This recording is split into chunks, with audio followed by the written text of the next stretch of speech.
Bismillahirrahmanirrahim. Assalamualaikum warahmatullahi wabarakatuh. Waalaikumsalam warahmatullahi wabarakatuh.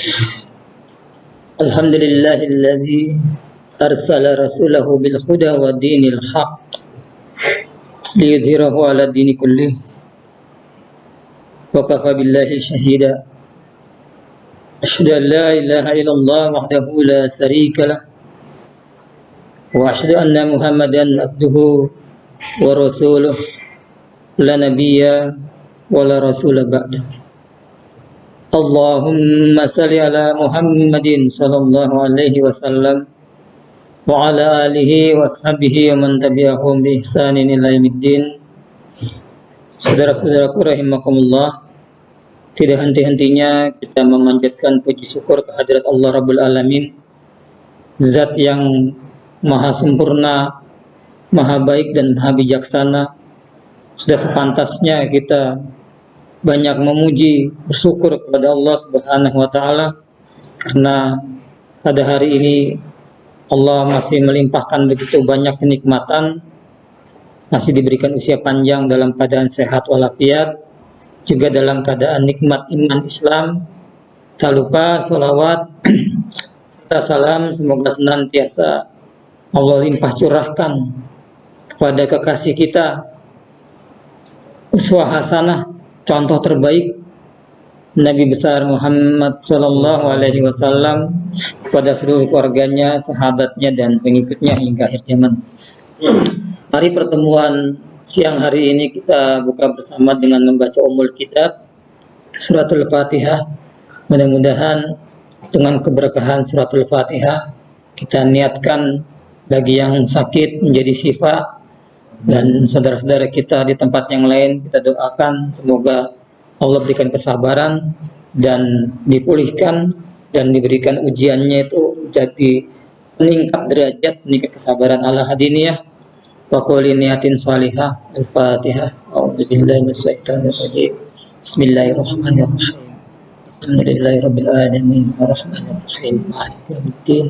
Iyyaka na'budu wa iyyaka nasta'in shiratal mustaqim shiratal ladzina an'amta 'alaihim ghairil maghdubi 'alaihim waladdallin. Baik, agar kita seperti biasa fokus, ini kami harapkan untuk sementara waktu ditinggalkan, dinonaktifkan, fokus ke depan seperti itu. Kita ingin ajak juga secara batin kita jujur bahwa pertemuan yang lalu itu sebenarnya dimanapun, kapanpun memang harus kita ketahui bahwa yang terpenting adalah masalah akidah, keimanan kepada Allah. Dan kalau boleh jujur, Ta'adus bin Ni'mah kami lewat Al-Alamah Al-Qadi Sayyid Nabani digambarkan agar akidah ini adalah memang dasar, kan begitu, fondasi. Siapapun dan dimanapun, bahkan Imam Syafi'i berkata, ketahuilah bahwa kewajiban pertama bagi seorang mukallaf itu adalah berpikir dan mencari dalil untuk ma'rifat, mendekatkan, karena ini fondasi, nanti di atasnya. Dan sejujurnya kalau kita juga buka tafsir Ibnu Katsir, di situ juga ada dialog Rasulullah SAW dengan Badui. Maka kami coba mengilustrasikan, kan gitu. Jadi biasa tadi bahasa alim ulama itu mengatakan bersyukur Ta'adus bin Ni'mah itu, sehingga kami digambarkan betapa memahami Allah itu bagi orang yang paling rendah taraf berpikirnya sampai pun paling tinggi. Saat itu kan Rasulullah berdialog dengan Badui, kan begitu, tentang bagaimana dia memahami hakikat adanya Allah. Karena visualnya orang Badui itu tidak terlalu berpendidikan, mungkin nomaden, meskipun bahasanya sangat bagus, orang Badui itu kan seperti itu. Sehingga mengatakan kalau melihat kotoran unta itu ya pasti ada untanya, meskipun tidak harus melihat. Begitu juga tentang hakikat, dia mengatakan telapak kaki itu membuktikan. Nah, ini sangat membekas bagi kami, dan eh, untuk sebagian besar yang telah kami isi, dan beberapa kali bahkan di beberapa tempat itu sangat membekas. Bahkan ada tokoh, ada ulama mengatakan ini apa ya, gambaran yang indah kan begitu. Saya bilang oke itu. Sebenarnya ini mengilustrasikan dialog Rasul dengan Badui saja kan begitu. Jadi seperti itu. Di ujungnya kita diajak merenung oleh Allah, sehingga tadi dari mana asal kita, dari mani dan yang lain, layak enggak sih kita enggak mau taat? Layak enggak sih kita tidak mau beriman? Kan begitu. Kalau boleh jujur, di luar sana, kalau kita dialog sama orang-orang di luar sana, kita tanyakan kepada mereka, Robnya siapa? Yang menciptakan alam semesta ini siapa? Kan begitu. Ya, hampir sebagian besar seorang muslim pasti Allah. Tapi kok nggak mau taat, tunduk, patuh dengan hukum-hukumnya? Maka Allah menanyakan, kaifa takfuruna billah, kenapa kamu kafir kepada Allah? Kuntum amwatan, padahal sebelumnya kamu mati. Wa ahyakum, lalu kami hidupkan lagi. Summa yumitukum. Kan begitu. Nanti manusia orang muslim itu kan memang merasakan mati 2 kali dan hidup 2 kali. Kan begitu. Sebelumnya mani, sebelumnya tidak bisa dikatakan makhluk hidup, kan begitu. Mati dia. Setelah itu di rahim, dia kita keluar nih, sekarang ini hidup. Kan begitu. Nanti kita akan mati selamanya dan dihidupkan untuk selama-lamanya untuk dimintai pertanggungjawaban. Kan begitu. Jadi ya seharusnya dengan berpikir seperti ini, nggak ada tuh istilahnya seorang muslim itu mengatakan aturan Allah tuh nggak layak diterapkan di Indonesia, hukum Allah, kan begitu. Atau ada seseorang yang duduk di sebelah profesor, seorang ahwat, saking terkagetnya atau apa, istighfar, astagfirullah, subhanallah. Terus dia mengatakan di depan umum itu, konsentrasi saya terganggu. Begitu. Ini ibu rektor atau pemimpin majelis taklim? Kan paradoks sekali. Kok bisa ada orang yang mengurusi agama mengatakan terganggu, yang terganggu dengan istighfar, yang terganggu itu kan setan dan yang lain. Nah, itu miris begitu. Kenapa? Kalau ada satu orang seperti itu,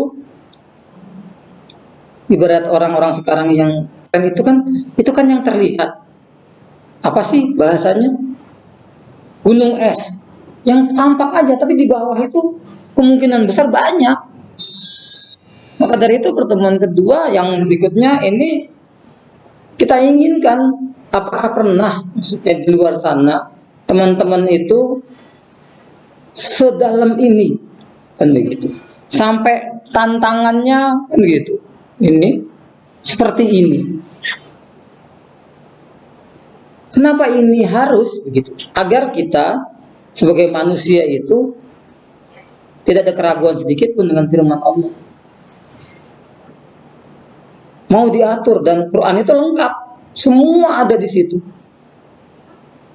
Dari kita belum jadi manusia sampai jadi manusia dalam rahim, sampai menjalani kehidupan, sampai nanti milih jodoh, kan gitu.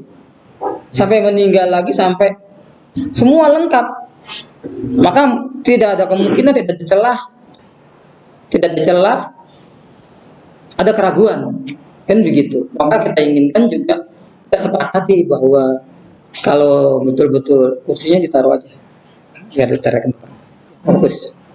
Ya baik ya, kita fokus saja. Seperti janji kami insya Allah hari ini.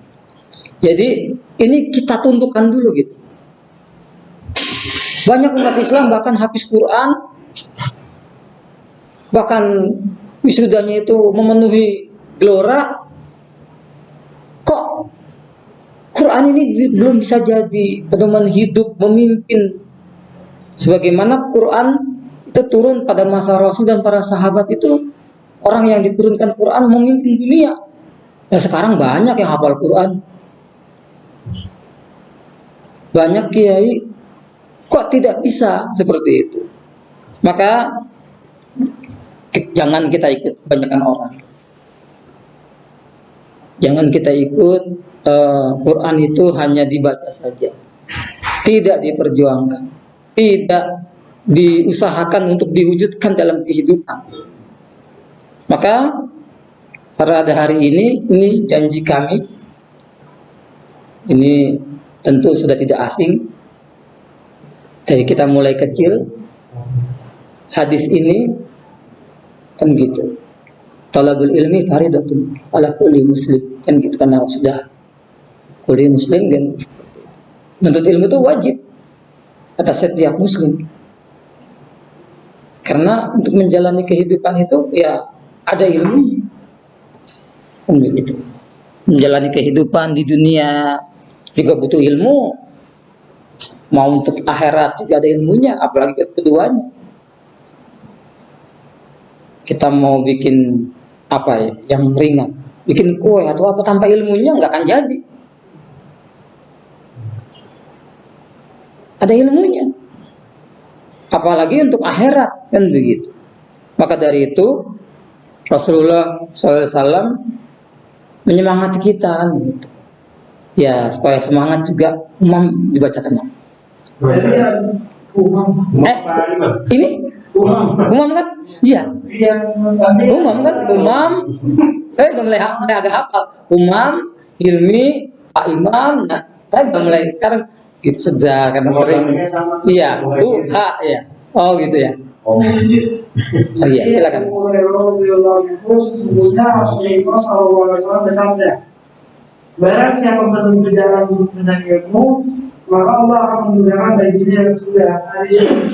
Iya, ini janji dari Rasulullah SAW. Barang siapa kan gitu, yang menempuh jalan untuk mencari ilmu, sehingga Allah mudahkan. Dengan ilmu itu tadinya dia tidak tahu bahwa itu dilarang oleh Allah, itu haram, itu tidak boleh, bahkan itu bisa menjadikan dia itu kekal di neraka.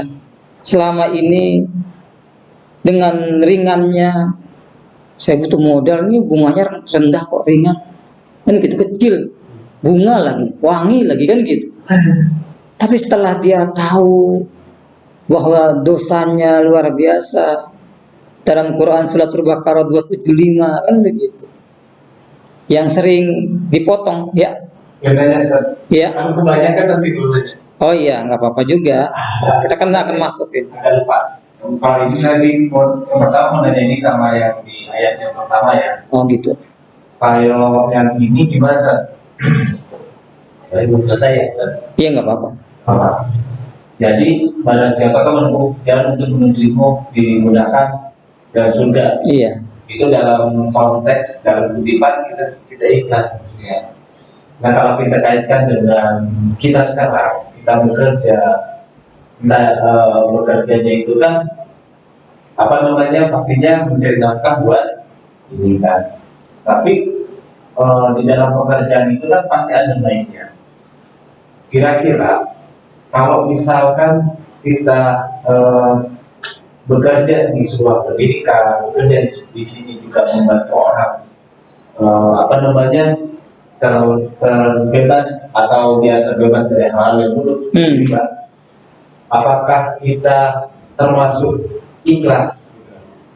Kalau kita tuh salah satunya kita bekerja di sini karena uang, masih ada kata uang.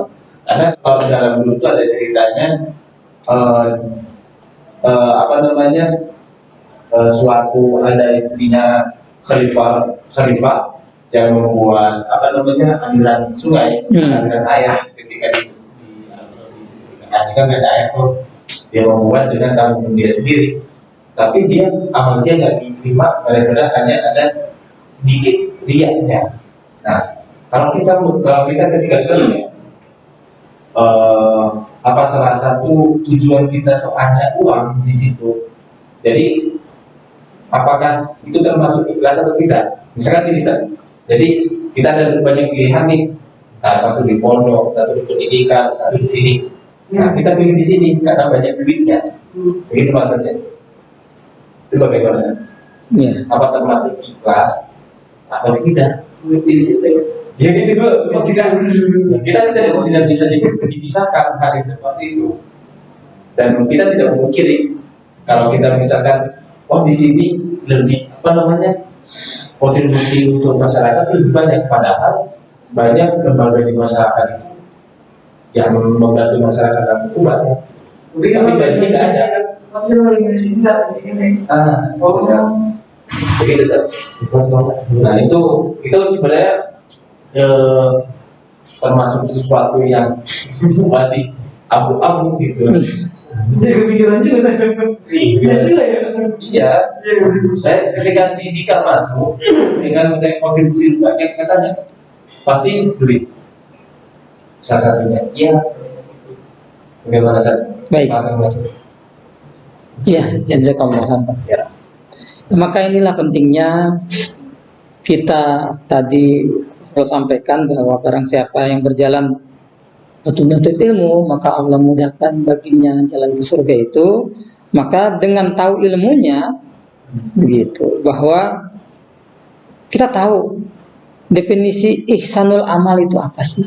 Itu ya, syarat amal itu diterima Allah, kan gitu.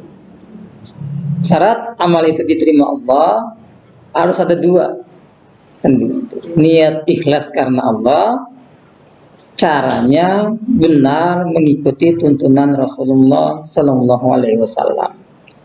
Harus ada kedua-duanya itu. Begitu pula sewaktu kita hendak mencari nafkah itu juga perintah Allah kepada seorang suami, karena suami itu rijal dan dia juga kewajiban mencari nafkah itu juga wajib, dan mencari nafkah itu ya harus yang halal, kan begitu. Maka dari itu dia sewaktu mencari nafkah itu dia keluar dari rumah, hakikatnya memang mencari uang, kan begitu. Tetapi dia sampaikan bahwa ya Allah, saya mencari nafkah ini, mencari rezeki ini karena Engkau perintahkan aku ada tanggung jawab, kan gitu. Dalam Quran itu bahwa menafkahi anak itu kan salah satunya menjaga mereka supaya juga tidak tersentuh api uang pusakum wa ahlikum nar, seperti itu. Dan pendidikannya baik. Bagaimana mencari nafkah yang dicontohkan oleh Rasulullah, kan gitu. Para sahabat mencari uang untuk mencari nafkah. Apakah mereka tidak ikhlas? Enggak. Asal tadi syarat mencari nafkah itu maka penting ini.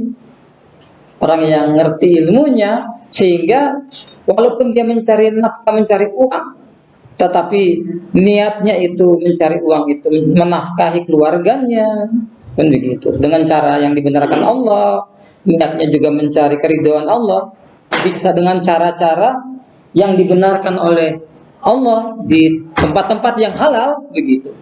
Maka itu adalah salah satu selain berpahala, salah satu juga penggugur dosa, kan gitu.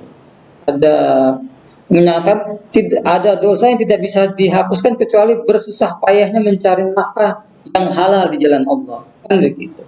Sebaliknya, kalau dia mencari nafkahnya tidak dengan ilmu, tidak dengan mencari ridho Allah, menghalalkan segala macam cara dengan cara yang walaupun banyak, kan begitu. Justru itu mengundang laknat Allah, murka Allah, begitu. Di tempat pendidikan atau di tempat kerja ada potensi kita menuai pahala di sisi Allah, atau juga ada potensi kita menuai murka Allah.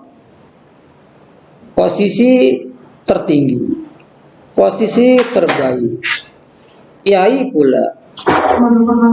Oh iya, silakan. Nggak apa-apa teh, silakan. Mencari nafkah, terus juga justru keilmuannya, kekiaiannya itu tidak digunakan untuk melindungi umat, seharusnya kan bisa kan begitu. Sebelumnya dia mengatakan bahwa Natal itu haram, BPJS itu haram dengan akad-akad yang tidak syar'i. Begitu. Tetapi begitu mencari nafkahnya keluar dari lingkaran agama, katanya begitu kan? Gimana Pak Kiai? Enggak apa-apa. Saya enggak nyesel, bahkan enggak apa-apa mengucapkan selamat itu. Begitu. BPJS siapa bilang itu enggak haram, itu ta'awun. Nah, hati-hati nih. Itu sindiran Rasulullah, hati-hati begitu. Ada orang yang menjual dirinya demi dunianya, menjual agamanya, atau kalau di dalam kitab apa Hidayatul Hidayah itu Imam Ghazali mengatakan ada juga ada orang tuh yang dia jual agamanya untuk dunianya. Yang paling ahmak, yang paling bodoh itu adalah dia kayaknya sih iya Ustadz bisa bilang begitu. Dia nggak main-main, keluarganya dapat alfa, dapat uang yang banyak kan begitu. Tetapi itu dia jual dirinya untuk kepentingan orang lain. Dia tidak dapat dunia, tapi dia kayaknya sih remah-remahnya kan begitu. Justru karena salah pasang. Nah, jadi kayak Abdurrahman bin Auf berdagang, para sahabat yang lain usaha bekerja, yang lain juga pemecah batu juga mencari uang, kan gitu. Saking lelahnya memecah batu, dan batu yang besar itu kan dengan palu golden itu, enggak sekali pukul pecah itu. Dia lihat sahabatnya Rasulullah mengatakan tangannya kapalan, dicium oleh Rasulullah. Susah payah mencari nafkah sampai tangannya kan gitu. Tapi dia dengan cara mencari di jalan Allah dengan cara yang benar, yang walaupun dia berpeluh-peluh, dia dapat ridho Allah. Di sisi lain ada orang yang boleh jadi nggak berpeluh-peluh begini, kerjanya di tempat yang AC kan begitu. Jadi ya syarat ihsanul amal harus ada dua-duanya. Niat ikhlas karena Allah, caranya benar. Bukan berarti orang yang dibayar itu tidak ikhlas. Bahkan sebentar dikit-dikit. Bahkan ya kalau di bab hadonah menyusui itu, kalau ada seorang istri yang akhirnya dengan ada masalah keluarga akhirnya bercerai kan gitu karena ada anaknya, menyusui anaknya sendiri terus dibayar, yang nggak apa-apa, memang begitu. Dalilnya mana? Dalilnya bayi Musa setelah dilarung kan akhirnya ada sayembara siapa yang bisa, akhirnya bayi Musa menolak kecuali sama ibunya, akhirnya ibunya dibayar. Itu yang pertama. Dalil kedua apa? Kata Rasulullah, sebaik-baik, nah ini nafkah seseorang itu adalah mengajarkan Al-Quran. Loh, ngajarin Quran minta dibayar, minta uangnya, nggak haram, bagus begitu. Jadi sebaik-baik itu dia mengajarkan kitab Allah, perang di jalan Allah, jihad, dibayar. Apakah jadi pahalanya hilang? Enggak.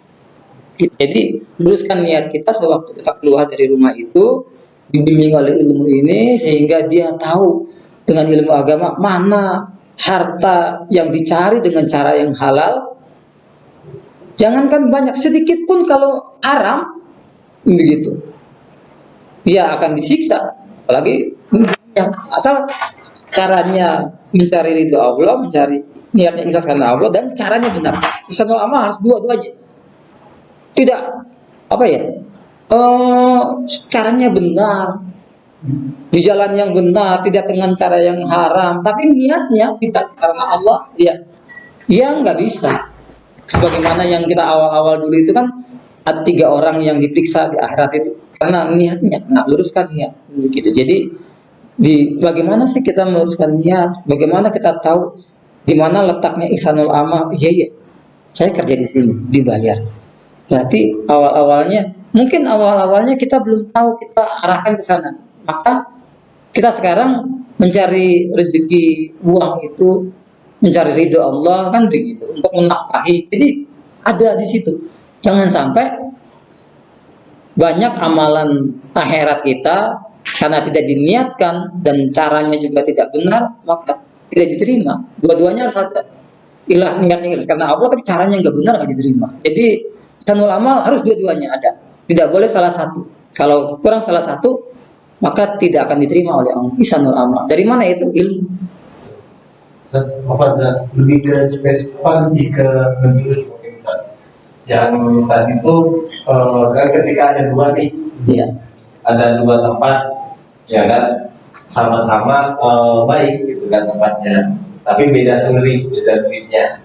Padahal dia itu misalkan kita itu kebutuhan mungkin 2 juta sebulan cukup, tapi dia lebih memilih sesuatu yang lebih gede duitnya.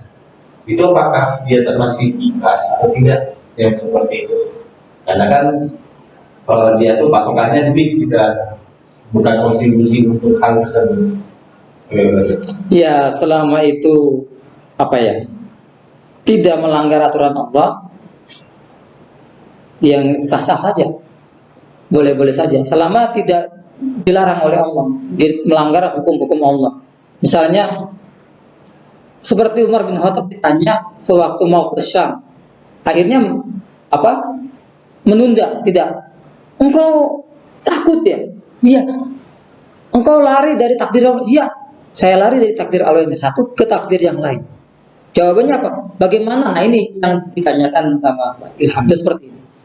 Umar bin Khattab mengatakan waktu ada wabah taun di Syam itu, sehingga gubernur Syam harus meninggal karena balik, padahal dipanggil oleh Umar bin Khattab supaya selamat, tapi dia tahu dia ingin dengan pasukannya dia meninggal dengan izin Allah. Abu Zarrah kan gitu. Dia katakan begini, bagaimana kamu waktu mengembalakan ini nih opsinya. Bagaimana kamu waktu mengembalakan kambing kamu? Di satu lembah itu ada lembah yang subur, banyak airnya, yang satu kering, nggak ada airnya. Ke arah mana? Tentu kita akan, kalau ke arah yang kering itu juga pilihan dia kan gitu. Tapi ke arah yang lebih baik itu tentu yang bijak kan seperti itu. Begitu juga kita. Sewaktu ada opsi ini, oh gajinya di sini lebih besar, tapi tidak melanggar hukum Allah. Di sisi lain gajinya ini dalam kita cukup. Kalau ini opsinya lebih besar, tapi tidak melanggar sisi Allah, hukum Allah. Tapi di sini kita lihat dulu, cukup, tapi ada tapinya. Tapi ada tabungan ke akhiratnya. Tapi kita menjadi pendidik. Tapi kita akan punya murid, yang murid itu mengikuti ilmu kita, dan ilmu kita nanti menjadi ilmu yang bermanfaat. Silakan kan gitu. Di sini ada tabungan akhirat dengan uang segini, tapi di sini ada gaji yang dunia, tetapi tidak ada nilai, tapi besar nih, tapi tidak ada begitu. Tapi jangan anggap juga kita itu kita ngajar di pondok, kan begitu. Tapi kalau kita tidak mendidik murid kita dengan benar, dan ilmu kita itu justru dipakai untuk keburukan, kan begitu. Itu sama saja. Kalau kemarin itu saya dapat kajian Hidayatul Hidayah itu, Imam Ghazali itu seperti orang yang di awal-awal itu babnya, seperti guru ini mengajari muridnya, dengan ilmu guru ini dia bermaksiat kepada Allah, melanggar hukum Allah, si guru dapat dosa karena dia mengajarkan sehingga keburukan. Bahkan di kitab Hidayatul Hidayah itu, walaupun tidak, dia hanya ngajar, maaf, tidak satu kalimat, tapi setengah kalimat. Uktul misalnya gitu, bunuhlah kan gitu. Kasih kode-kode gini, tul kan gitu. Kode dia tahu bunuh. Dengan kalau kode perampok, kalau kode padahal atau gitu. Dia nggak bilang uktul, bunuhlah, tapi bilang muridnya tahu, ini suruh bunuh kan begitu. Nah, sama seperti guru tadi ini ngajarin muridnya dan ilmunya si guru ini digunakan oleh muridnya ini untuk kebejatan, untuk merusak masyarakat, untuk si guru ini dapat karena dari sumbernya. Seperti apa sih? Si guru ini jual pedang kepada orang yang Pak Muhajir kan jual pedang Damaskus. Saya beli ini. Pak Ustaz Muhajir, saya beli pedang nih. Saya mau bunuh Ustaz itu. Muhajir tahu saya ingin bunuh orang. Harganya berapa ini? Bagus nih Ustaz. 500 ribu. Oh iya. Dia tahu saya beli pedang untuk bunuh. Seperti itu. Bahwa ilmunya itu akan digunakan untuk keburukan. Si guru itu dapat. Maka hati-hati nih. Guru itu kan digugu dan ditiru. Nah, maka kita akan masuk ke arah sana. Bagaimana ulama dulu? Seperti apa sih ulama dulu? Seperti apa sih ilmu mereka? Seperti apa sih adab mereka? Nah ini penting begitu ilmu itu. Maka kalau betul-betul kita ke pondok itu betul-betul kita ya selain mencari para ustadz yang lain juga ya guru mahasiswa juga kan penghidupan. Tapi bukan berarti mereka itu menghalalkan atau mengajarnya itu seenak tahu jawabnya. Masya Allah, saya melihat pondok kami yang kedua ini MSH itu pendidikannya luar biasa, bahkan dibimbing oleh Syekh Al-Azhar. Ya cukup sedih juga kami ini untuk anak yang ketiga tidak bisa masuk kan kemarin karena targetnya. Anak kami yang kedua itu baru sebentar itu lonjakannya tulisan Arabnya awalnya, akhirnya dikasih pendidikan khusus, rosem, cara menulisnya bagus, kaligrafinya. Terus juga waktu yang kami menangis itu, waktu setoran tasmi kepada Syekh Al-Azhar dihadiri oleh orang tuanya. Wah, bangga gitu. Jadi ya luar biasa gitu. Jadi keikhlasan para guru di situ, contoh-contohnya ya kita akan kita berkaca, kita belajar bersama ini. Kan tujuannya kita di sini adalah tawasobil hak wa tawasau saling mengingatkan yang hak, saling mengingatkan kesabaran. Nah, ini penting. Maka dari itu paling puncak top-topnya itu adalah keimanan. Gitu. Iman itu paling di atasnya. Ya, Bang Hilmi ya. Fokus ke slide Bang Hilmi. Ini penting. Sehebat apapun, sekaya apapun, sebaik apapun, sesopan apapun, dia tidak punya iman, dia tidak beriman kepada Allah, nanti di akhirat itu dihadirkan oleh Allah. Ini loh. Iya. Dihadirkan, makanya hadir yuk itu. Lafaznya wudu, niatan kan gitu. Buka pikir kita. Nanti dihadirkan, nanti berat debu, nggak ada sia-sia gitu. Berarti termasuk ikhlas ya Ustaz? Iya, ikhlas itu kan mukhlisin al-khuddin, memurnikan dalam beragama dengan campuran kan begitu. Ikhlas bersih hanya karena Allah. Ibadah itu hanya karena Allah, bukan karena yang lain. Ya, silakan. Ya. Ini saya tertarik banget sama tema ini. Iman, adab, ilmu apa? Ya. Kalau kita sisihkan ke kehidupan dunia nyata, kan itu juga gimana ya? Ini kan dalam konteks agama ya? Iya.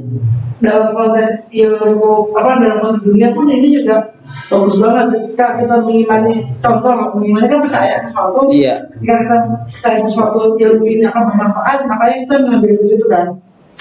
Habis itu kita mempelajari ilmunya, baru kita diamalkan ini tuh dalam hal maksudnya ini template untuk kehidupan nyata, maksudnya kayak aku kan bisa untuk kehidupan nyata kayak pedoman kan. Iya. Nah ini itu apakah ada hadisnya, apa konsep ini diambil dari Al-Quran kah atau dari hadis, apa itu ada nggak sih?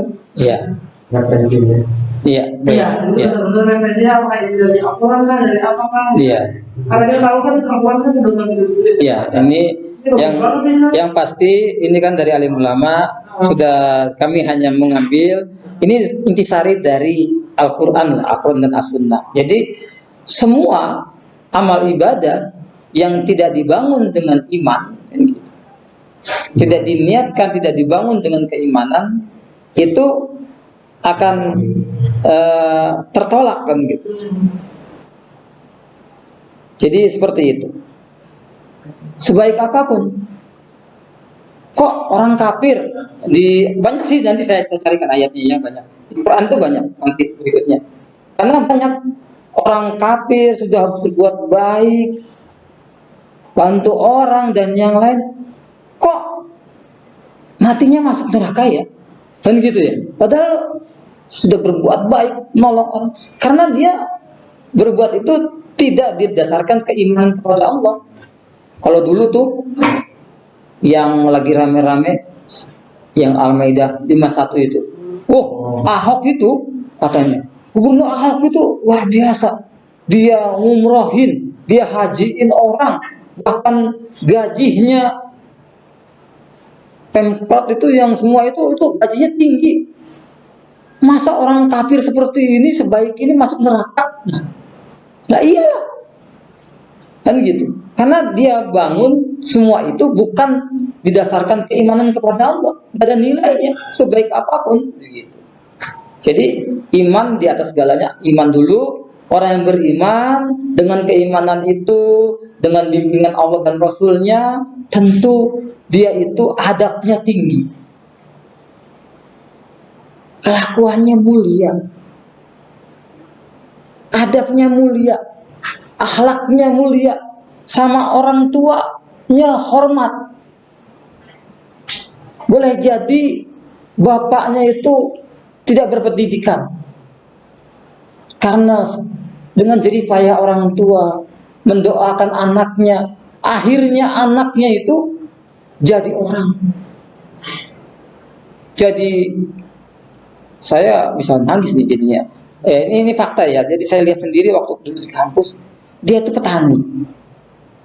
Anaknya wisuda cum laude. Dia bilang bapaknya itu, bapak di belakang aja ya, jangan ke depan ya. Dia malu punya orang tua orang rendahan. Padahal dia lahir dari, coba adabnya gimana? Serasa dia itu lahir dari batu.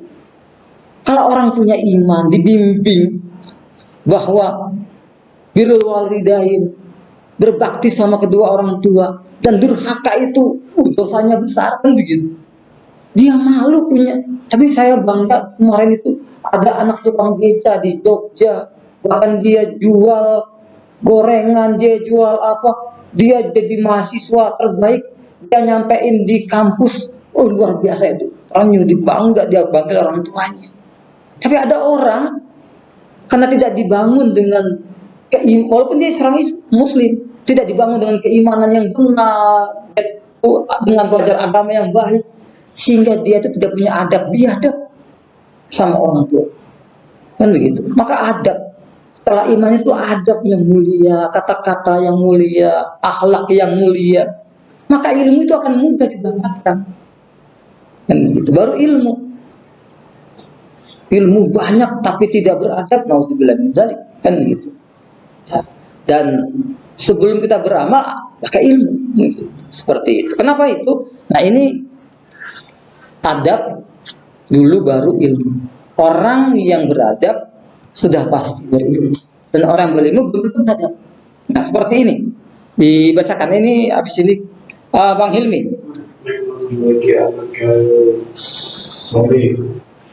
Iya, diamin ya. Kebaca nggak? Punten. Nggak bisa ya? Oh ya Bang Imam deh. Punten. Bang ini ya, punten ya. Oh iya. Kalau saya terus makin jauh makin kelihatan. Iya.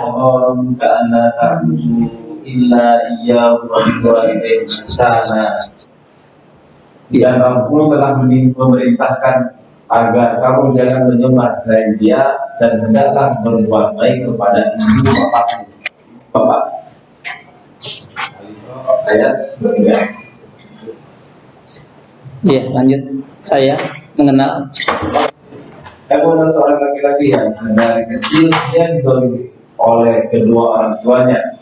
Namun Masya Allah ketika dia sudah dewasa, dia tetap berbakti dan berbuat baik kepada orang tuanya, bahkan melebihi anak-anak yang lain. Ketika ditanya mengapa bisa sedemikian, Dia menjawab, aku berbakti kepada orang tuaku bukan hanya untuk balas budi atas kebaikan mereka saja, tapi aku berbakti dan berusaha memberikan yang terbaik kepada mereka karena Allah yang memerintahkan. Nah itu dia.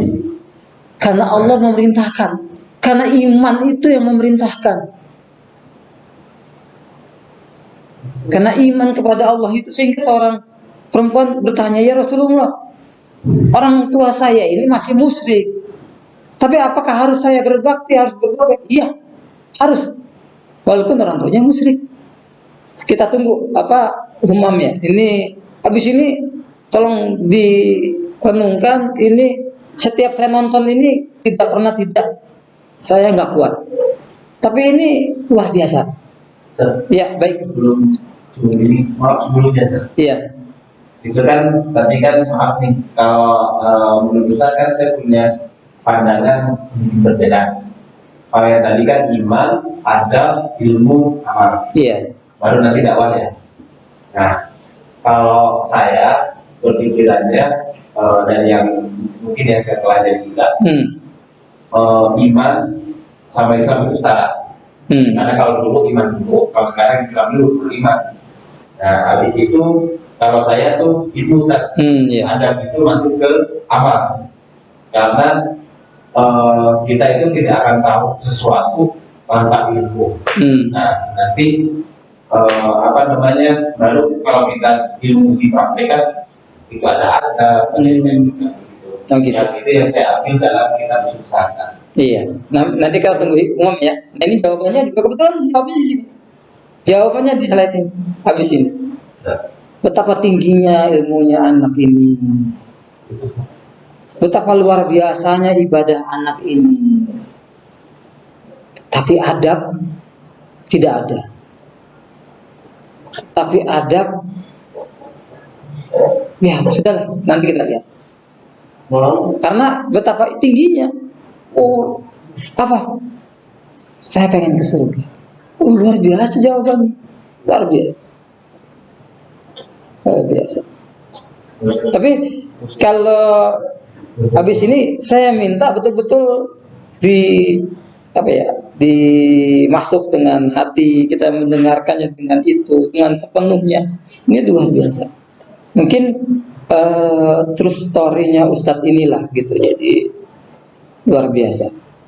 Dan saya yakin ada yang pernah tahu juga, ada yang pernah. Tapi kemarin-kemarin itu saya lihat lagi, terus ya tidak ada sesuatu yang menimpa. Kalau saya sih tidak pernah mau berpikiran bahwa Allah zalim, Allah salah. Yang salah saya, saat itu saya pusing. Pas saya lagi ngapain, ternyata kedel itu film-film yang pun bisa dilacak. Sudah terlanjur saya. Akhirnya saya lihat lagi, terus tersentuh lagi, terus saya ingin menuangkan di pertemuan hari ini, terus juga banyak hal yang tadi Pak Imam tanyakan lebih tepat nanti dijawab oleh para guru-guru. Nanti ada juga ada guru di sini. Kenapa sih kami harus masukkan itu? Terkadang kan gini ya, boleh jadi orang itu akan terbuka, boleh jadi orang itu akan terima dengan mendengarkan orang yang ilmunya lebih banyak, ilmunya lebih mumpuni, kan begitu. Meskipun ya tidak harus kita bosanlah menghadiri suatu majelis, bahkan ulama-ulama dulu beratus-ratus kali, beribu-ribu kali, ya nggak ada bosannya, seperti itu. Dan indah sekali para alim ulama yang ilmunya luar biasa dan banyak sekali menyentuhnya, bahkan ujiannya juga cukup sabar beliau-beliau itu. Ya biasanya gitulah. Orang yang makin mulia, orangnya makin tinggi itu anginnya makin kencang, fitnahnya makin kencang. Nah, alhamdulillah, Umam sudah nongol. Ya, ini ada hal-hal yang menarik nih. Apa nih? Mau sarapan apa tuh? Oh, mau ngecas sampai. Ya, ada HP-nya, lengkap banyak HP-nya. Ya, baiklah. Ini renungan bersama bagi kita. Mudah-mudahan ada hikmahnya. Kita lihat seperti ini.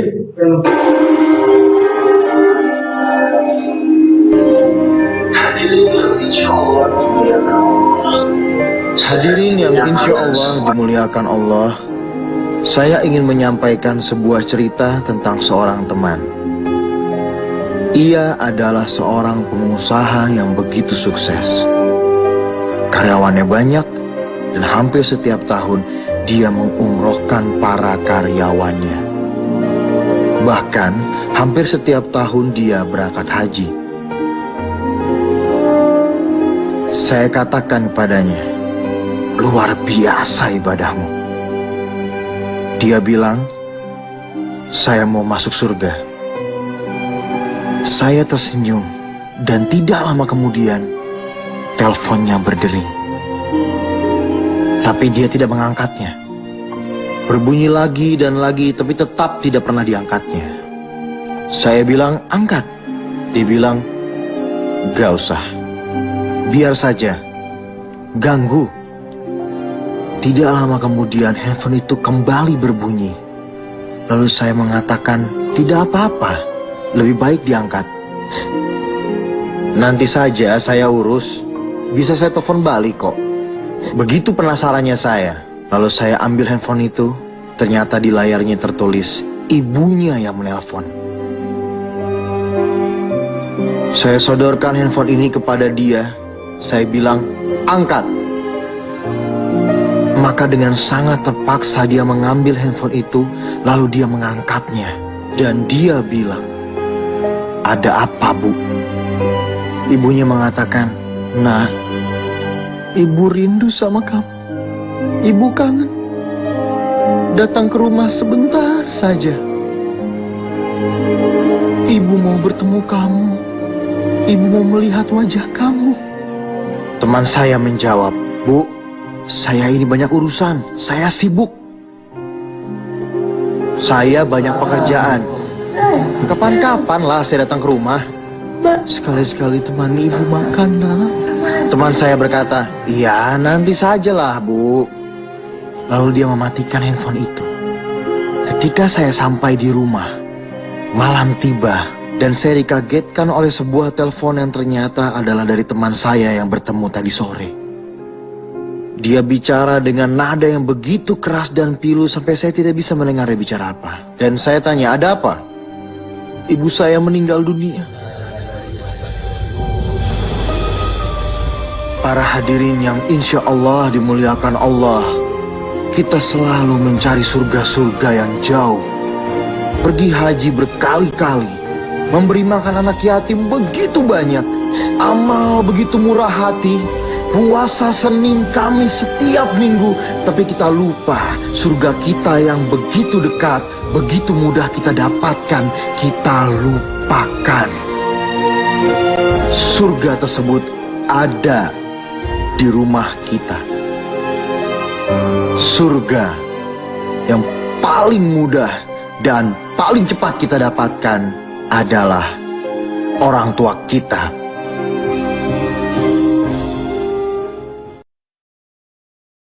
Itu buah dari tingginya ilmu, tapi tidak diawali dengan belajar adab. Jadi tetap banyak ilmu, namun lupa belajar adab dan akhlak. Ini gurunya Imam Syafi'i, Imam Malik, Imam Darul Hijrah. Kenapa disebut Imam Darul Hijrah? Itu negeri tempat hijrahnya Rasulullah. Ulama yang luar biasa. Beliau pernah berkata kepada seorang pemuda Quraisy, belajar adab sebelum mempelajari satu ilmu. Kenapa? Sampai para ulama mendahulukan mempelajari adab, sebagaimana Yusuf bin Al-Husain berkata, dengan mempelajari adab maka engkau akan mudah memahami ilmu. Maka Imam Malik seperti itu. Ini ta'alumul adab qabla an ta'alumul ilmi. Pelajari adab sebelum ilmu. Itu gurunya Imam Syafi'i. Ibnu Mubarak mengatakan, kami mempelajari adab itu 30 tahun. Adab. Begitu. Baru ilmu 20 tahun. Sewaktu Imam Malik itu akan belajar ke gurunya itu, nanti ada dijelaskan. Apa kata para guru kita? Para ulama yang tidak diragukan keilmuannya. Al-adab fawqal ilmi. Mana lebih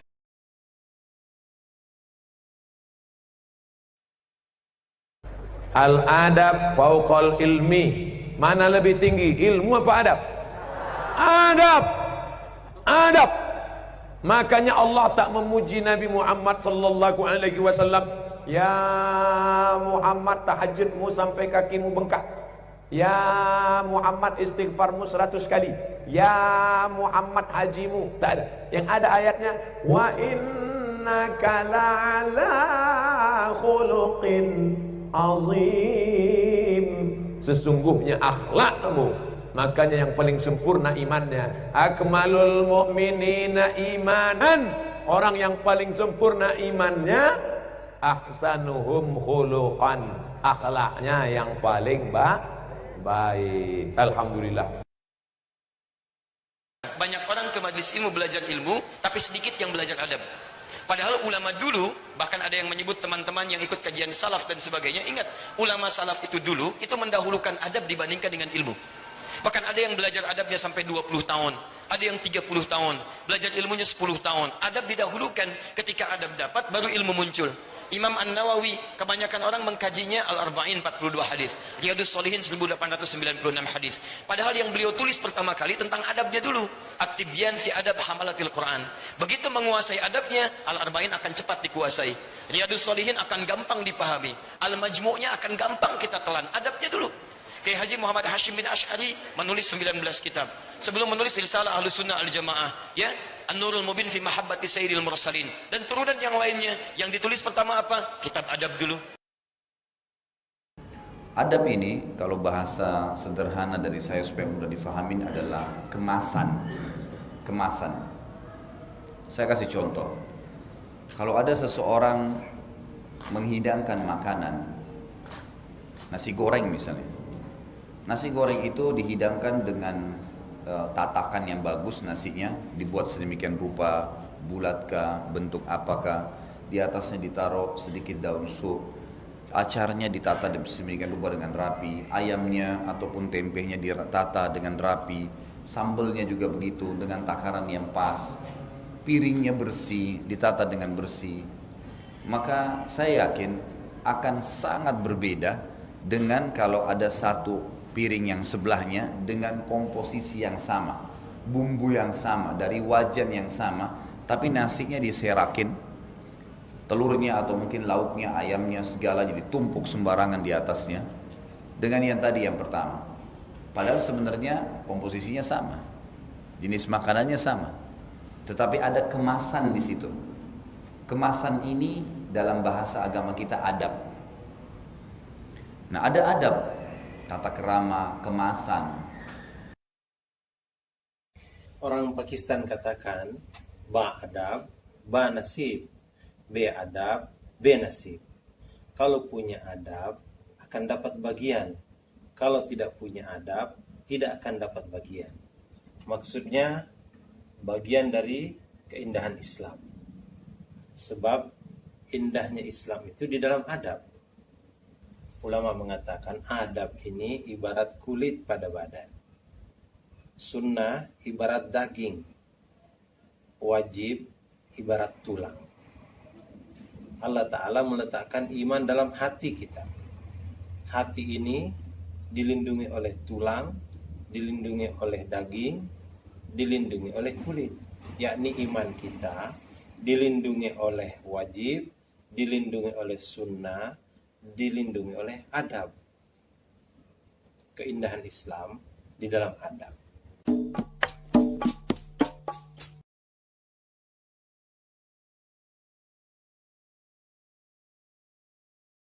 Keteladanan itu ternyata memiliki banyak sekali keistimewaan. Keteladanan itu sesuatu yang dipelajari oleh murid sadar atau tidak sadar sebelum dia mempelajari ilmunya. Saya ingin bacakan beberapa kalimat para ulama yang menunjukkan bahwa adab akhlak itu sangat luar biasa. Abdullah bin Mubarak rahimahullah, beliau mengatakan talabtul adab 30 sanah wa talabtul ilm 20 sanah wa kanu yatlubuna al-adab qabla al-ilm.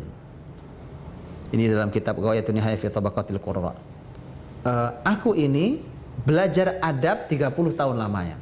Jadi aku dari guru-guruku belajar tentang keteladanan mereka, aku tiru mereka, aku pelajari akhlak mereka. 30 tahun lamanya aku belajar itu. Dan aku belajar ilmu 20 tahun. Jadi lebih sedikit.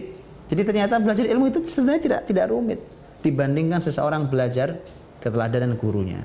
Imam Ibnu Jauzi dalam Sifatus Safwah juga menyampaikan pernyataan Abdullah bin Mubarak yang lainnya. Kadal adab yakun thulutsail ilm. Adab itu 2/3 ilmu. 2/3 ilmu. Jadi artinya kalau seseorang ingin mendapatkan ilmu yang bermanfaat, ilmu yang banyak dan melimpah, maka belajar adab sebelum belajar ilmu. Nah, ini PR besar guru. Bagaimana sekarang anak-anak kita harapkan memiliki ilmu yang melimpah? Bagaimana kita harapkan bahwa ilmu itu bermanfaat bagi kehidupan dia? Sementara guru tidak mencontohkan yang baik, tidak bisa diteladani, maka itu artinya kalau guru tidak bisa diteladani, 2/3 ilmu hilang.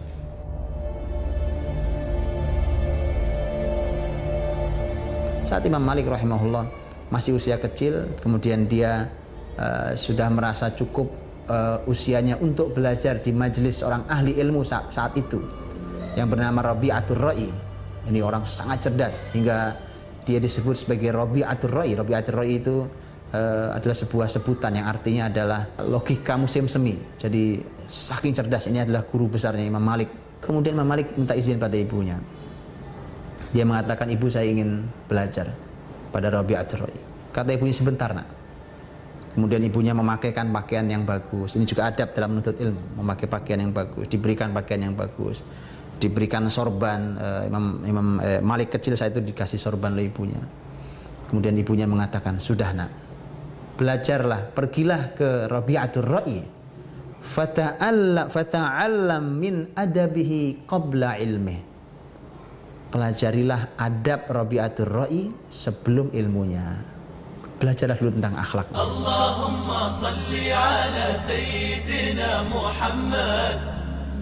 Keteladanan itu yang mampu menembus hati seseorang, sehingga ketika dia mengajarkan ilmu, maka ilmu itu menembus hati murid-muridnya dengan begitu tajam. Kalau seorang guru ingin menyampaikan sebuah ilmu baik, tapi dia sendiri tidak melaksanakan hal itu artinya yang dia sampaikan hanya ada di bibirnya, dan itu sulit menembus hati-hati muridnya karena dia tidak menyampaikannya dari hatinya. Kalimat terkenal Imam Ahmad rahimahullah, beliau mengatakan, sautul qalbi ilal qalbi yasri. Hanya suara hati yang akan sampai pada hati seorang. Kalau ilmu itu kita laksanakan dalam kehidupan kita, maka kemudian ketika kita sampaikan, dia mudah-mudahan segera menembus hati seseorang.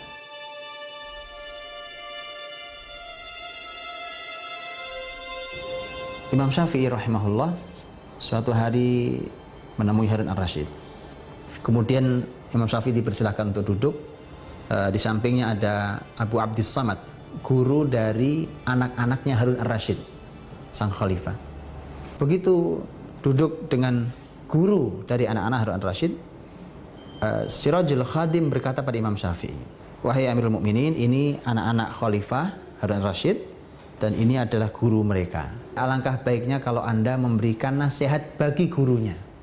Lihat kalimat Imam Syafi'i rahimahullah, sangat luar biasa.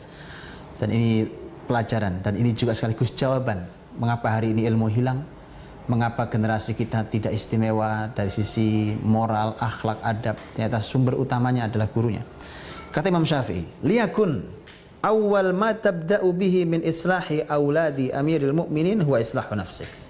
Jadikanlah permulaan perbaikan untuk anak-anak Amirul Mukminin adalah dengan memperbaiki dirimu sendiri. Apa alasannya? Fa inna a'yunahum ma'qudah bi'ainaik. Karena mata mereka, mata murid-muridmu ini itu akan terikat dengan kedua matamu.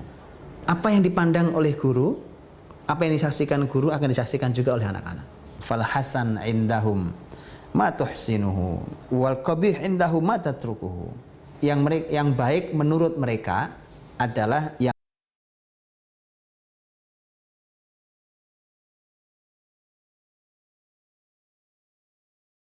pondok pesantren. Kitab ini akan dipelajari di awal, ta'limul muta'alim. Di situ adabnya tidak hanya adab sebagai guru, tetapi adab pada kitab.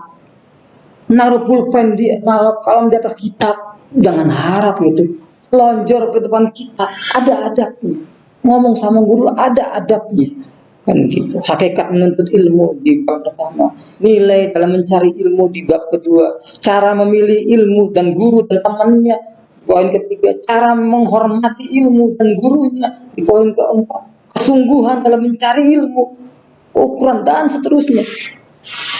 Begitu juga Bidayatul Hidayah Imam Ghazali, maka luar biasa, sungguh luar biasa.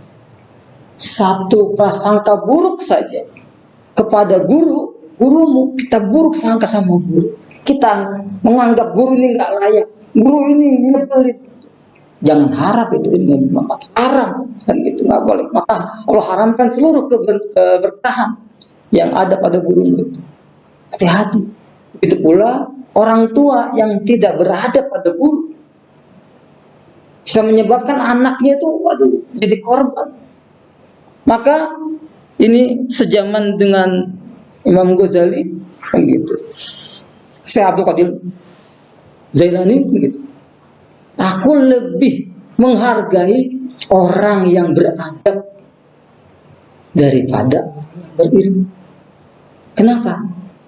Kalau hanya ilmu, iblis pun lebih tinggi ilmunya dari manusia. Sebelumnya iblis itu, Azazil itu memimpin malaikat, tapi suruh sujud, yang nyuruh, yang bikin dia Rabbul Alamin, sombong dia. Dan begitu. Maka luar biasa adab dengan guru itu. Pertama, apabila ia menemui guru, maka hendaklah ia memberikan salam kepadanya terlebih dahulu.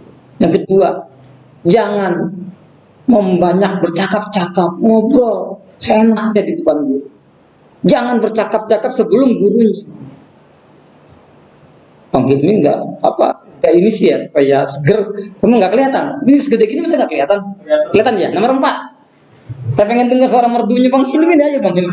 Pada gurunya sebelum dia meminta izin. Terus lanjut sampai 13. Kangen. Puas hati terhadap perkataan gurunya. Dengan yang kelima, dia mengisyaratkan pada gurunya dengan menyalahi pendapatnya. Yang ketujuh, jangan dia berbisik-bisik pada orang yang duduk di tepinya ketika gurunya sedang memberikan belajar. Ya, sebentar. Ini kepada guru. Jangankan kepada guru, nggak boleh. Misalnya kita kayak bertiga, ada Bang Muhajir, sebelahnya ada Umam. Saya ngobrol bisik-bisik bertiga nih. Nggak boleh mengecilkan. Nanti sangkain itu ada adabnya gitu. Kalau bertiga itu jangan dicuekin. Wah, ini ngerasain saya nih. Jaga apalagi sama guru. 8. Jangan berpaling. Jangan dia berpaling ke kiri dan kanan di hadapan gurunya, tapi hendaklah ia menundukkan kepala. Lanjut. 9. Jangan dia membanyakan soal pada gurunya ketika dia letih. Yang 10, apabila gurunya berdiri, hendaklah ia berdiri untuk menghormatinya. Yang 11, jangan mengikuti gurunya dengan perkataan atau soal ketika ia bangkit dari majelisnya. 12, jangan bertanya kepada gurunya di tengah jalan sehingga ia sampai ke rumahnya atau ke tempatnya. 13, berprasangka baik dengan guru. Nah, kenapa ini penting sekali dalam adab menuntut ilmu? Nanti di tahrim itu Ada orang yang belajar ilmu, senior, bahkan pinter banget. Dan saking pinternya, saking kebanyakan ilmunya, seperti ini.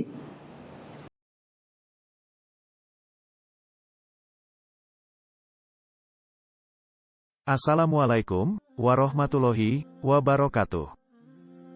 Dikisahkan di Tarim, Yaman, terdapat satu pesantren yang terkenal bernama Rubat Tarim. Pesantren ini telah melahirkan puluhan ribu ulama yang tersebar di seluruh dunia. Di sana para santri diajarkan berbagai macam ilmu, khususnya spesifikasi ilmu fikih sebagai keunggulannya. Di pesantren itu pula ada seorang santri, sebut saja namanya Fulan. Fulan ini merupakan seorang santri yang menetap 13 tahun bersama Habib Abdullah bin Umar Asy-Syatiri dan sangat cerdas, kuat hafalannya, tangkas dan rajin. Ia menjadi santri yang sudah mencapai derajat mufti saking pintarnya. Ia juga hafal semua masalah fikihiyah yang terdapat dalam kitab Tuhtatul Muhtaj, sebuah kitab yang tebalnya 10 jilid cetakan Darul Dia atau 4 jilid cetakan Darul Kutub Ilmiah. Kesehariannya di pesantren, si Fulan ini disukai oleh teman-temannya, sebab ia dibutuhkan oleh rekannya untuk menjelaskan pelajaran yang belum dipahami serta mengajar kitab-kitab lainnya. Hampir 13 tahun menjadi santri Rubat Tarim, tentu saja hampir dipastikan kapasitasnya ia termasuk ulama besar. Namanya pun tersohor hingga keluar pesantren bahwa ia termasuk calon ulama besar yang akan muncul berikutnya. Hingga akhirnya setan mengelabui si Fulan, ia pun merasa orang yang paling alim. Bahkan ia merasa kualitas dirinya sejajar dengan kealiman guru besarnya. Tidak cukup sampai di situ. Kesombongan itu berlanjut hingga ia berani memanggil gurunya dengan namanya saja, ya Abdullah. Nauzubillahi min zalik. Di mata para ahli ilmu, hal ini merupakan tindakan yang sangat-sangat tercela dan kesombongan yang nyata. Barang siapa ya memanggil gurunya dengan sebutan namanya langsung, tidak mengagungkannya ketika memanggil, maka dia tak akan meninggal, kecuali sudah merasakan hidup yang fakir baik dalam ilmu maupun materi. Melihat kesombongan si Fulan, Habib Abdullah Asy-Syatiri sabar dan memilih diam saja. Syidi Syekh Muhammad bin Ali Ba'atiyah mengatakan, diamnya seorang guru saat muridnya tidak sopan pada gurunya, tetap akan mendapatkan azab dari Allah. Kesombongan itu pun berlanjut. Si Fulan pada suatu hari akan keluar dari Rubat Tarim menuju kota Mukalla untuk berdakwah. Ia pun keluar dari pesantren begitu saja tanpa minta izin kepada Habib Abdullah Asy-Syatiri. Hingga pada saat Madras Ribat, sebutan untuk pengajian rutinan di Rubat Tarim, Habib Abdullah menanyakan keberadaan si Fulan yang biasanya duduk di depan, namun tidak kelihatan. Kemanakah si Fulan?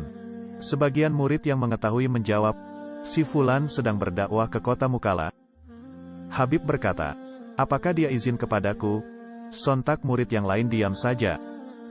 Dan Habib Abdullah kemudian berkata, baiklah, kalau begitu biarkan si Fulan pergi akan tetapi ilmunya tetap di sini. Di sisi lain di kota Mukalla Yaman, para ahli ilmu dan talibul ilmi dan para pecinta Habib Abdullah Asy-Syatiri yang mendengar bahwa si Fulan santri senior Rubat Tarim akan mengisi ceramah di Masjid Baumar Mukalla Kodim, mereka pun berbondong-bondong datang. Mereka pun mempersilakan si Fulan untuk memberikan ceramahnya. Si Fulan naik ke mimbar dan memulai isi ceramahnya. Ia memulai dengan basmalah, hamdalah, solawat kepada Nabi amma ba'du. Kemudian ia membaca sebuah ayat. Ketika ingin menjelaskan ayat ini, namun, ternyata dia terdiam seperti kayu yang berdiri tegak dan kebingungan tak mampu berbicara menjelaskan ayat tersebut. Hingga dia duduk 5 menit dia terdiam di hadapan jamaah. Di hadapannya dia menoleh ke jamaah dan mereka juga memandang si Fulan.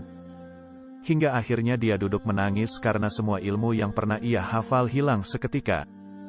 Bahkan kitab kecil Safinatun Najah tak hafal satu kalimat pun, apalagi kitab Tufah yang awalnya telah dihafal. Ketika diribat bagaikan unta yang sangat mahal harganya karena mempunyai keistimewaan dan kelebihan sendiri, jamaah yang melihatnya kaget melihat itu. Salah satu ahli ilmu di kota Mukalla yaitu Habib Abdullah Shodiq Al-Habsyi. Beliau pernah mondok mencari ilmu di Ribat Tarim selama 9 tahun. Beliau mengerti bahwa pasti ada sesuatu yang tidak beres dari si Fulan. Kemudian datanglah kabar bahwa si Fulan telah isaatul adab, berbuat kurang baik terhadap gurunya. Ia pun bertanya pada si Fulan. Setelah mendengar penjelasannya, si ahli ilmu menasehati agar ia minta maaf pada sang maha guru. Memang sudah dikuasai oleh setan, ia pun enggan untuk tawadu dan minta maaf pada sang guru. Hidupnya pun bertambah tragis. Ilmunya sudah hilang dan tanpa ada keluarga yang mau menerimanya, tanpa teman yang peduli pada nasibnya. Hingga ia hidup dalam keadaan sangat miskin di pinggiran kota Mukalla dan sehari-hari menjadi penjual arang di toko area pasar. Hingga akhir hayatnya ia hidup dalam keadaan miskin, bahkan untuk sebuah kafan pun ia tak punya dan diberi sedekah oleh ahlul khair yang dermawan. Innalillahi wa inna ilaihi rojiun. Salah satu yang mengurus jenazahnya dan memberi sumbangan kain kafan adalah Habib Abdullah Shadiq Al-Habsyi. Dari kisah ini mari kita perbaiki etika kita kepada guru kita dan kepada siapapun agar tidak suul adab. Imam An-Nawawi berkata, seyogyanya bagi seorang pelajar tawadu, rendah hati kepada gurunya, dan menjaga tata krama ketika bersamanya, meskipun gurunya itu lebih muda, tidak begitu terkenal, nasabnya lebih rendah dan mungkin kesalehannya kalah dengan muridnya. Dengan tawadu, rendah hati, niscaya ilmu akan ia dapatkan. Habib Abdullah bin Alawi Al-Haddad berkata, yang paling berbahaya bagi seorang murid adalah berubahnya hati guru kepada muridnya, dari yang semula ridho menjadi murka. Andai saja semua guru dari timur dan barat berkumpul untuk memperbaiki keadaan si murid itu, maka mereka tidak akan mampu kecuali gurunya itu telah ridho kepadanya. Perkataan-perkataan di atas sebagai bahan renungan bagi kita semua yang notabene masih berstatus murid. Jika kebetulan kita sebagai guru, maka jangan sekali-kali kita berharap untuk dihormati. Subhanallah, semoga yang sekarang membagikan tausiah ini, semua dosanya diampuni Allah, diangkat derajatnya, dimudahkan rezekinya, dikabulkan segala hajatnya, dan mendapatkan jodoh yang setia, serta anak yang soleh dan solehah. Sebagian ulama bertanya, kenapa ilmu yang kami dengar bisa tidak bermanfaat? Sebab ada 5 dosa. Yang pertama, Anda tidak punya nikmat tapi tidak mau bersyukur. Anda punya nikmat. Anda punya nikmat tapi tidak mau bersyukur. 2, Anda berbuat dosa tapi tidak mau minta ampun. 3, Anda punya ilmu tapi tidak diamalkan. 4, Anda punya teman yang orang baik tapi tidak mau ikuti. 5, Anda kubur orang mati tapi tidak mau mengambil. Maka kuburan itu kita mengantar itu, saat ini kita mengantar orang, boleh jadi kita besok, kan begitu. Ya, itibar itu diambil pelajaran, hikmahnya. Jadi seperti itu, bahwa sering kami itu kalau jadi mengantar jenazah, kami ingatkan bahwa dibawa dengan pelan-pelan, jangan cekakak-cekeket.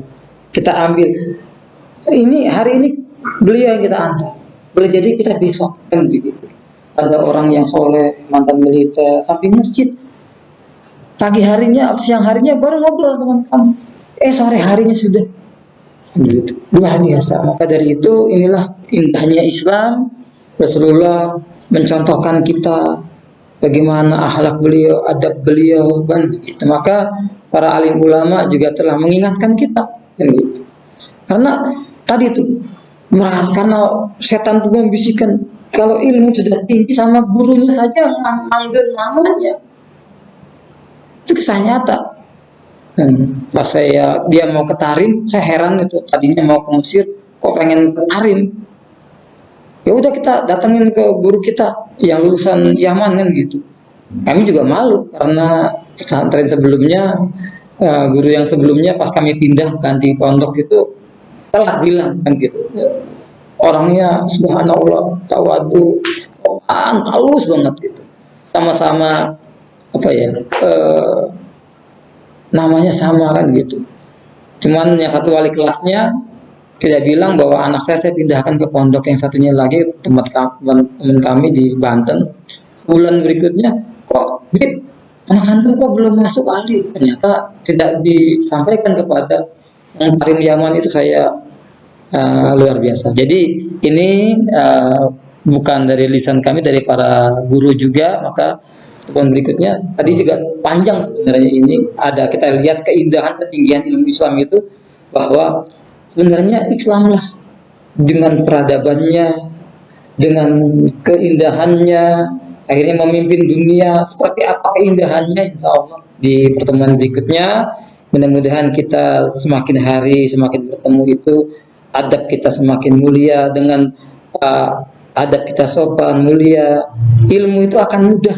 Bagaimana ta'limul muta'alim itu luar biasa, karangan Imam Az-Zarnuzi itu luar biasa sekali indahnya. Kami ya dapat cas lagi karena anak kami dengan izin Allah, dan itu sebenarnya diwajibkan warga wali santri akhirnya mengingat lagi kan begitu indahnya di orang-orang yang mulia itu. Semakin ilmunya tinggi karena sebelumnya belajar adabnya juga begitu. Adab itu sebelum ilmu, sehingga waktu adabnya mulia, hatinya lembut, sehingga hati yang lembut itu ya karena ilmu itu cahaya, mudah masuk, mudah nerima. Tapi kalau udah ilmu duluan, kadang-kadang kayak tadi itu, guru saya lebih pinter, akhirnya setan, akhirnya seperti itu karena ilmu lebih dulu. Dan kayak tadi itu, betapa banyak kalanya ngumrohin, hajiin, mau pengen ke surga, lagi dengerin kajian ustadz itu, ibunya berkali-kali telepon, coba saya ya Allah kan gitu. Jadi ya itulah pentingnya, sehingga kita tuh halus, beri kata kita halus, ilmu kita itu jadi mudah dari manapun kita masuk gitu. Lihat yang kecil jadi ilmu, oh masih kecil, masih suci. Lihat misalnya sudah tua, ya Allah rambutnya putih, saya lihat di komplek kami itu seperti pakai benang putih rambutnya itu, tapi rajinnya ke masjid, ya Allah pahalanya begitu kan, enak gitu, subhanallah, indah. Mudah-mudahan semakin hari kita di dalam Islam ini, semakin hari kita bertemu, adab kita, ilmu kita bertambah, tambah terbuka, tambah indah begitu. Ya, kita bertemu dengan izin Allah juga. Allah yang mempertemukan kita di sini. Itu juga kami ya seperti Bang Hilmi Bang Muhajir lihat. Sebetulnya kami sudah lama di sini, cuman karena dengan izin Allah ini jatuh, dan ternyata saya diminta ke sini lagi, kembali ke sini ya, bertemu lagi, ya itu yang bisa kami sampaikan. Mudah-mudahan ini ladang amal bagi kita bersama. Baik, kita tutup dengan hamdalah, istighfar, namanya manusia tempat salah dan lupa, dan doa kepada majelis. Satu majelis itu yang tidak diisi oleh Rasulullah pasti banyak keburukannya, pasti banyak kesalahannya. Mudah-mudahan dengan doa itu Allah ampuni. Kita tutup dengan hamdalah, istighfar, dan doa kepada majelis bersama-sama. Alhamdulillahirabbil alamin. Astaghfirullahalazim. Subhanakallahumma wa bihamdika asyhadu an la ilaha illa anta astaghfiruka wa atubu ilaik. Kurang lebihnya mohon maaf. Wassalamualaikum warahmatullahi wabarakatuh.